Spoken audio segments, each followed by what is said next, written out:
Alô, Raverim, tudo bem com vocês? Bom, prontos para mais uma aula?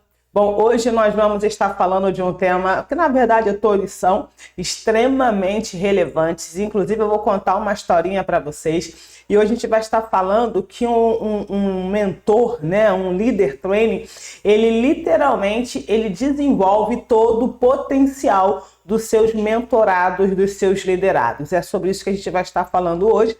E eu também queria aproveitar, já que a gente vai contar uma história para vocês, para a gente poder falar desse tema de hoje, eu queria antes compartilhar com vocês, pedindo para que vocês sigam-nos nas redes sociais, dê um pause aí no vídeo, siga lá no Instagram também, tá certo? E nós temos aqui também, caso você queira enviar a sua Tzedakah, o seu macê, Tzedakah, a gente traduz, né? É mal traduzido como oferta, mas Tzedakah é ato de justiça. Então, se você quiser enviar sua Tzedakah, tá aí a nossa chave Pix. Se você também, uma outra forma de você fazer Tzedakah é você literalmente compartilhando esse vídeo com outros líderes que também precisam receber essa mensagem. Então você vai estar nos ajudando, obviamente, a propagar a mensagem do Criador. Eu tenho compartilhado com vocês a Clinicamente Renovada. E é muito importante vocês entenderem o seguinte: se você está a primeira vez aqui no nosso canal, aqui você vai sempre ver conteúdo ligado à psicanálise, liderança e espiritualidade.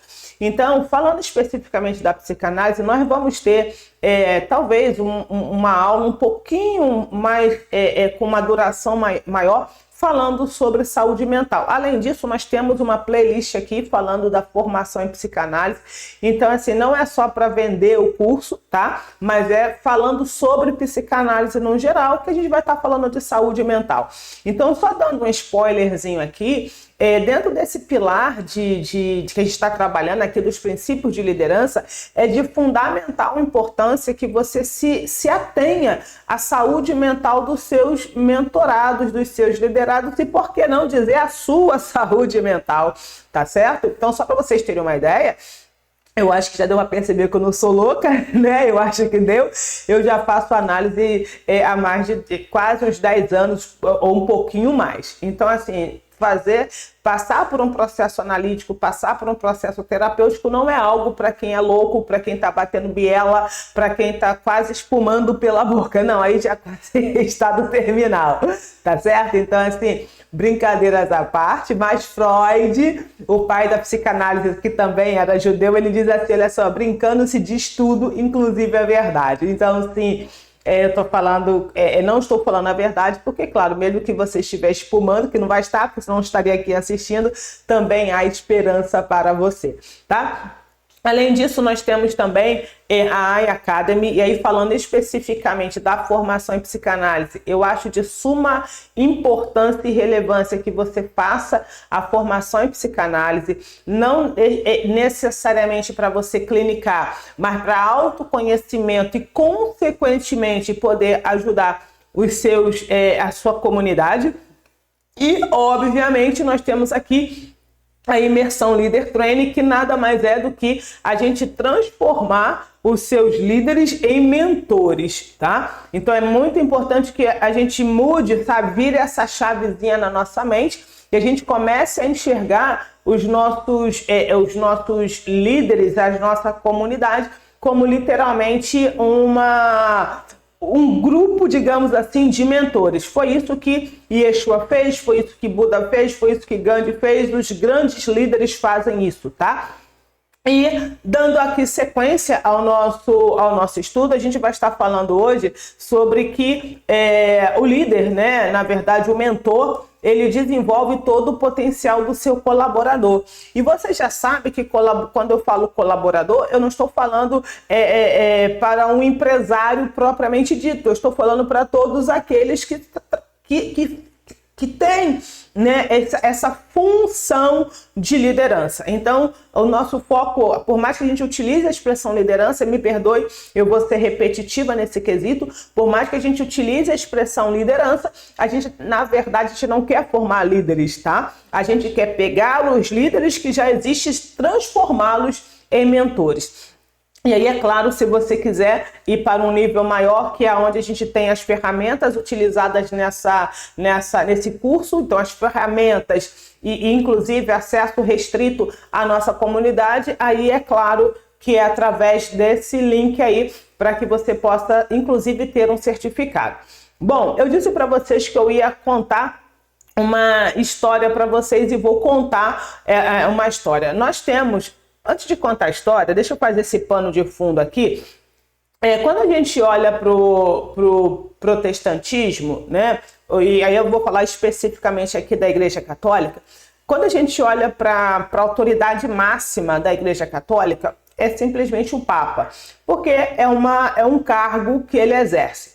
Quando a gente olha para a Igreja Cristã, a gente tem, digamos assim, dois modelos, tá? A gente tem um modelo que eu vou chamar de mais tradicional, que a gente vai ter ali o pastor presidente como o líder máximo, e a ideia, né? A ideia é que essa pessoa que exerce a presidência seja aquela pessoa que detém o maior conhecimento dentro da instituição. E quando a gente vai para um modelo mais digamos que moderno, né, mais liberal, a gente vai ter, por exemplo, a figura do apóstolo, né? Estou pegando sempre o cargo mais alto. A gente vai ver o apóstolo, que a gente também vai ter essa prerrogativa de que a pessoa que, por estar no cargo máximo, ela é a pessoa que detém o maior conhecimento dentro da instituição. Então, assim, pegando esse modelo, então a gente vai ter, digamos assim, três figuras máximas. A gente vai ter o Papa, a gente vai ter o pastor presidente e a gente vai ter o apóstolo. Quando a gente vem para o judaísmo, como que o líder máximo, top, sabe assim? Um deles, né, a gente vai ver o Baal Shem Tov, que foi literalmente o líder da sua geração. Não é de uma comunidade, não é de uma denominação, não é de um grupo, aspas, de pessoas. Não, é o líder da geração. É aquela figura assim... Eu espero que você entenda o que eu vou dizer, tá? É o Yeshua da sua geração, tá? Então, assim, quando a gente olha no judaísmo, como que essas pessoas, né, que são top, são chamados? Eles são chamados de Talmid Raham, ou seja, um Talmid que é sábio, um sábio que é um Talmid. E o que é um Talmid? Talmid é um discípulo. Quando a gente fala aqui que, por exemplo, na imersão Líder Training, a gente vai formar mentores e vai te ajudar a fazer com que esses mentores formem outros mentores, porque, na verdade, é um modelo que Yeshua falou lá em Matitiahu 28, que a gente vai formar esses discípulos numa perspectiva cristã, dá uma ideia de aluno, e sim, é um aluno, tá? Mas é uma perspectiva mais, eu diria até inferiorizada, tá? Agora, ai, que bom que o sol chegou, tá? Eu vim aqui para gravar cedo justamente para pegar esse solzinho. Tô muito branca. Tô anêmica. Ai, tá um friozinho gostoso aqui, aí esse solzinho, aí o sol chegou. Baruch Hashem por isso. Então, assim, quando a gente olha numa perspectiva mais ocidental e a gente pensa no aluno, a gente vai olhar de uma maneira pejorativa como aquela pessoa que não sabe, está ali para aprender. Então não comporta, por exemplo, usando uma expressão no português, não comporta a gente dizer, numa perspectiva, claro, ocidental, nossa, que o apóstolo é um aluno, que o Papa é um aluno, que o pastor presidente é um aluno. Quando, na verdade, na visão judaica, a figura máxima, né? Aquela pessoa que, nossa, ela é o cara. E ela vai ser chamada de Talmid, ela vai ser chamada de aluno. Por quê? Porque sempre estamos num processo de aprendizado. Então, mesmo que você seja o pastor presidente de uma instituição e que você tem lá mais de 100 milhões de membros, não se sinta inferiorizado quando eu te chamo de Talmid. Porque, na verdade, Yeshua mandou fazer Talmides, tá certo?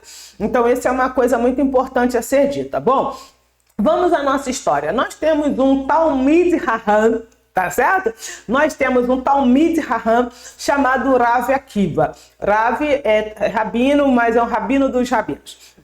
O Rav Akiva. Akiva. Quem foi o Rav Akiva? O Rav Akiva, ele nasceu por volta da década de 40, 50, tá? E ele viveu na época mais complicada, que culminou, por exemplo, nesse período, culminou inclusive com a destruição do segundo templo. Então foi o período que o Rav Akiva viveu.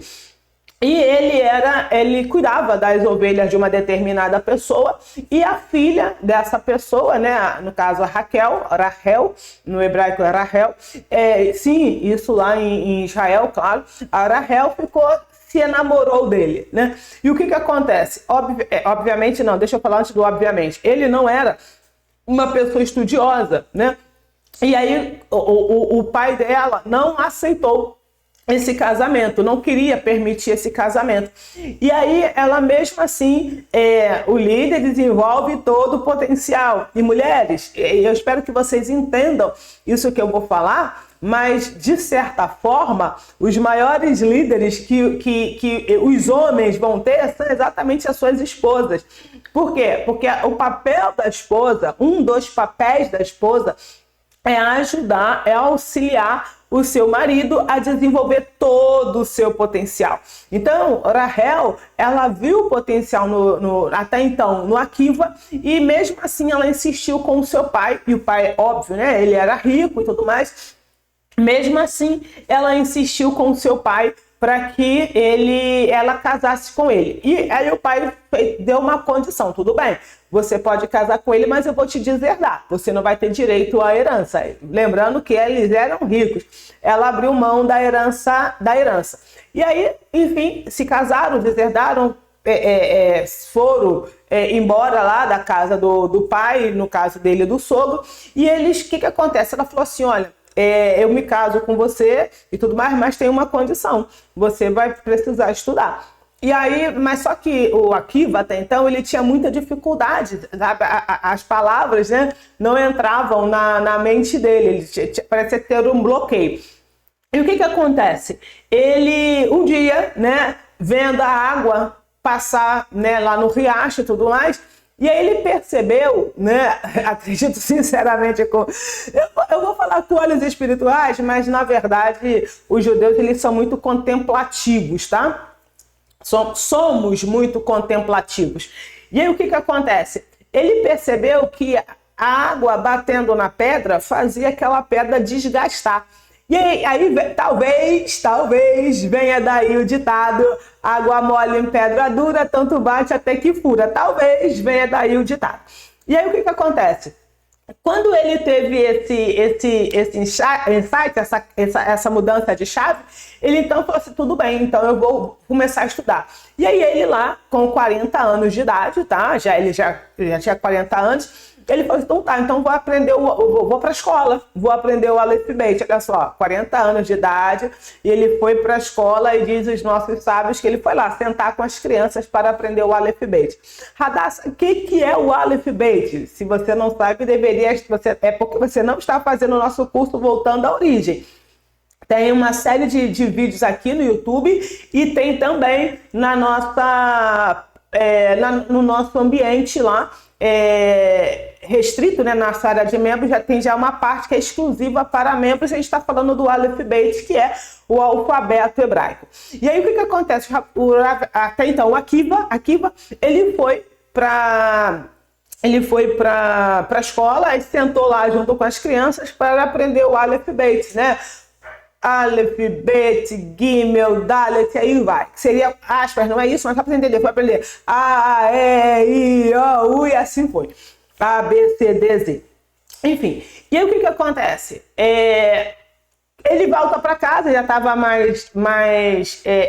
já tinha aprendido bastante coisa, ele volta para casa, depois de 12 anos, tá? Depois de 12 anos ele volta para casa, e ao chegar em casa, antes de chegar em casa, ele ouve, né, pela janela, assim, a esposa dele conversando com uma vizinha, e resumindo, a esposa falou assim, a vizinha falou assim: você não sente falta do seu marido e tal, 12 anos e tudo mais. Aí ela falou assim: sinto sim, mas por mim ele ficaria lá mais 12 anos. O que ele faz? Dá meia volta e volta, literalmente dá meia volta e volta, e fica mais 12 anos. Resumo da ópera: Aí depois, claro, já era, se tornou um rabino e agora um Rav. E o que acontece? O Rav Akiva, ele foi o maior sábio do seu tempo.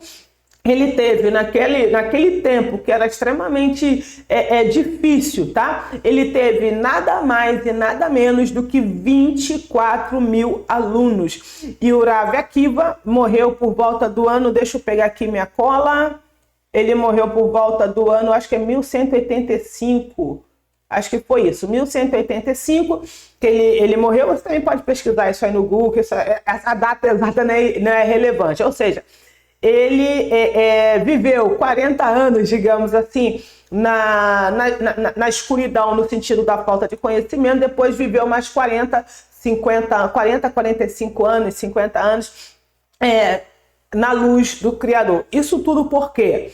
Porque ele teve uma mentora, ok? Ele teve uma mentora que literalmente viu todo o potencial que ele tinha e investiu nele. O que eu quero dizer com tudo isso, que eu acho que você já entendeu? Numa das aulas passadas, quando eu falei sobre que todos têm um potencial, e depois eu fiquei refletindo sobre, eu espero que você tenha entendido, quando eu falei, olha, pensa para uma pessoa mais burra que existe, foi numa linguagem popular, pensando na pessoa mais ignorante, pensando numa pessoa com total falta de conhecimento. E eu gosto de ir para os extremos. Quem já me acompanha há mais tempo sabe disso. Eu gosto desses exemplos bem esdrúxulos e de forma alguma tentando denegrir a imagem de alguém. Eu particularmente, vou confessar aqui para vocês esse meu pecado, eu já fiz uns 500 cursos de inglês e não entra na minha mente. Quando chega na parte do did, por exemplo, quando chega na hora dos verbos irregulares, a minha mente literalmente trava. E eu simplesmente paro, eu não consigo, eu não avanço. Parece que, sei lá, se tornou, nem sei, chinês, talvez, japonês, talvez, entende? Por causa dos desenhos, eu não entendo, eu não consigo entender. Então, assim, eu tinha uma extrema dificuldade com idiomas. Até pensei em fazer uma sessão de hipnose para destravar, mas não fiz, tá? Não consigo deixar ninguém dominar minha mente, só o Machia domina aqui o sagrado. Mas enfim, então isso tudo estou dizendo para você que eu, confessando aqui, a minha dificuldade, e agora eu tive, né, o Eterno me deu uma visão, deu palestrando, né, para uma multidão em inglês. Então eu falei, bom, Senhor, me ajuda. Eu vou ficar igual o Rav Akiva ali, água mole, pedra dura. A pedra tá aqui, né? Pedra dura tanto bate até que fura. Então isso tudo para dizer para vocês que também, nesse sentido, eu sou extremamente ignorante, leiga. Não vou falar que eu sou burra, porque ninguém é burro. Eu tenho muita dificuldade, mas vou retornar para fazer o inglês, porque o Eterno quer que eu faça inglês. Eu tô rindo de nervoso, tá? Só para deixar claro, tô rindo de nervoso. Então vai ser assim, se eu conseguir passar dessa fase, vai ser, nossa, uma big superação para mim. Porque realmente já fiz vários cursos e sempre no mesmo ponto eu travo e volto. Mas voltando, então assim, o que eu quero dizer, tá? Se o Eterno me mostrou eu falando em inglês para uma multidão, significa que eu vou conseguir chegar lá. O que eu quero dizer para você? Com todas as letras eu vou dizer para você, eu não confio na minha capacidade de aprender inglês. Estou sendo muito, sei lá, sem filtro com vocês, tá? Como a gente fala na psicanálise. Estou aqui falando sem filtro, associação livre. Eu não confio na minha capacidade intelectual, eu não confio na minha capacidade cognitiva, eu não confio na minha resiliência para conseguir falar inglês ou me comunicar em inglês. Mas se o Eterno me mostrou, é porque essa realidade já existe no mundo espiritual e é óbvio, se ela já existe, eu vou só trazer para o plano físico. Então, o que eu quero dizer para você? Que o Eterno está desenvolvendo em mim esse potencial. Então, cabe a mim e cabe a você, diante dos seus colaboradores, diante dos seus mentorados, diante dos seus liderados, diante da sua equipe, você identificar o potencial deles e cabe a você desenvolver esse potencial. Shalom, shalom, lehitraot.